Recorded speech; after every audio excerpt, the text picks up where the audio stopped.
Good evening.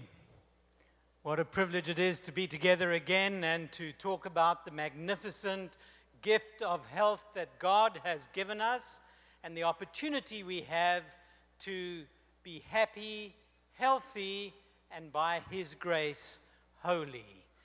We've discussed a number of very important health issues, and the one that we're going to talk about this evening has already been mentioned. The term temperance was used. Now, temperance may be a term which you haven't heard for a long time. I hope not. I hope it's one that you're familiar with.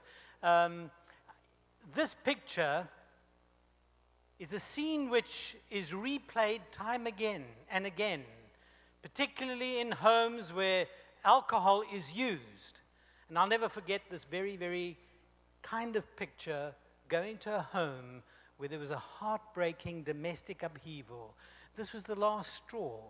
This man had lost his job again, and in one particular personal experience that I had, at the age of 47, the man had already had 35 different employment situations. What a tragedy.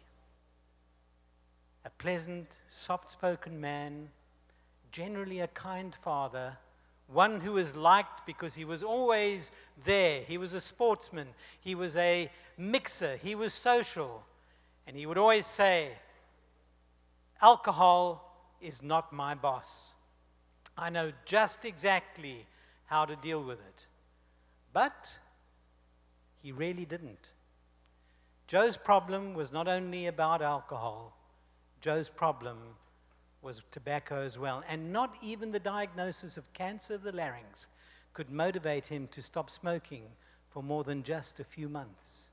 Life-threatening diagnoses such as a heart attack and cancer often lead only to short-term lifestyle changes unless we determine by our choices to make intentional decisions to make changes. Joe's sad story bears witness to the pattern that goes in many individuals' lives. I can control it, he would say, but he was actually the slave. And interestingly, 2 of his 4 children became alcoholics as well. Having witnessed this crying, the loss of jobs, the sadness, the heartache. Temperance means different things to different people, but a really wonderful definition is one which comes to us from the ministry of healing. It says Acts of Apostles. True temperance teaches us to dispense entirely with those things which are harmful and to use judiciously or wisely those things which are healthful. So even in the things which are so-called good for us, including food and exercise and sleep, we should use the correct amounts. Don't overdo it. Temperance not only is a word which relates to many of our childhoods, but is something which we need to remember every moment of every day. The balance. It's become a forgotten word. Anachronistic, one which was used in a different time, a term from the past. But does it still apply to our lives today? It certainly does. We need to focus on the choices to make sure that balance is always in our lives. Use judiciously those helpful things, the checklists which we've talked about, even in excess. Good things, even durian, can be taken in intemperate amounts. But that goes for all good things, not just that. We all can benefit by taking personal stock of our lives to see where we are. Are we excessive in our play, our eating, our sleeping, our whatever? It's easy to look at other people, but let's look at ourselves and see whether or not our lives are in balance. What makes more complex the situation is that many regard certain destructive habits, such as the ones you see right in front of you, of drinking alcohol and using tobacco and other drugs. They make it feel as though it's desirable, something that they should even do for their benefit. Tobacco and alcohol are legal and freely available with very few restrictions. They are of the few legal toxins which are available and advertised. And interestingly, when you think of tobacco, which we'll talk about very briefly as well, it is the only commodity that I know of that is legally sold that kills 50% of the people who use it. It kills 50% of the people who use it. And so we need to be carefully informed, know what we're doing, think about what we're doing, and do things wisely. Alcohol consumption is affecting global health. As a cause of death, it ranges between number 3 and number 9 in many parts of the world. And this is as causes of reversible or preventable causes of death. That's frightening. Like tobacco, it's being exported particularly to emerging economies, giving tremendous burdens to those countries.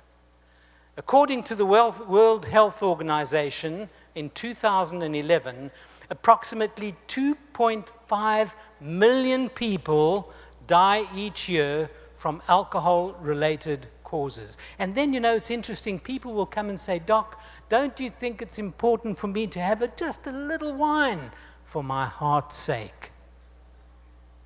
Interesting that we would think of doing that. 6.2 of male deaths related to alcohol, 1.1 of female deaths, 1.1%. And so we see this pattern which is continuing to emerge and get stronger, binge drinking becoming much more prominent among young people. Around the world, this is a trend which is increasing, particularly here in this part of the world, in the territories, the great territories in which we find ourselves right here. Binge drinking among young people is becoming a major, or has become a major, major problem. Alcohol is dangerous. It is a toxin, and despite what you may have heard and what you may read, that there may be benefits to cardiovascular health, when you look at the major big picture, taking into account addiction, cancer, diabetes, domestic violence, the accidents, the trauma, all of those things which are related to the use of alcohol. And I want you to notice, I'm not saying the word abuse. I'm using the term use of alcohol. One realizes that alcohol is dangerous and it accounts for a major burden of health problems throughout the world. It's addictive. It causes so many family issues, and particularly addictive when one has first-degree relatives such as a father, mother, grandfather, grandmother, uncle or aunt who may well have had an addiction. The chances of then becoming addicted for the children or the first-degree relatives goes way up, depending on age of initiation, right up to 40%, 40. We're looking at staggering statistics. When you look at this kind of statistics, you need to make significantly intentional decisions about temperance and the balance of the life that we live. Of course, there's something very important that can make a difference to the risk of addiction, and that is positive and friendly, supportive relationships. Here is a very important component: cancer and alcohol. There are many studies, robust, strong studies, which show that there is incontrovertible or undeniable evidence that cancer is directly associated, or there is a causal association between the use of alcohol and cancer, particularly of the breast in women, of the colon in men, and numerous other cancers. And in 2007, 2011, 2014, very large studies have come out showing the evidence, including this important statement: there is no safe level of alcohol consumption. Something interesting when people say, well, shouldn't I take just a little bit of alcohol for my heart's sake? My answer to them is, what about your colon? What about your breasts? What about every other aspect of your lives? We need to be cautious and careful. And so the robust evidence is there. Breast cancer, colon cancer. And we need to realize that these are realities, and also to focus not only on the personal health issue, but the safety of others.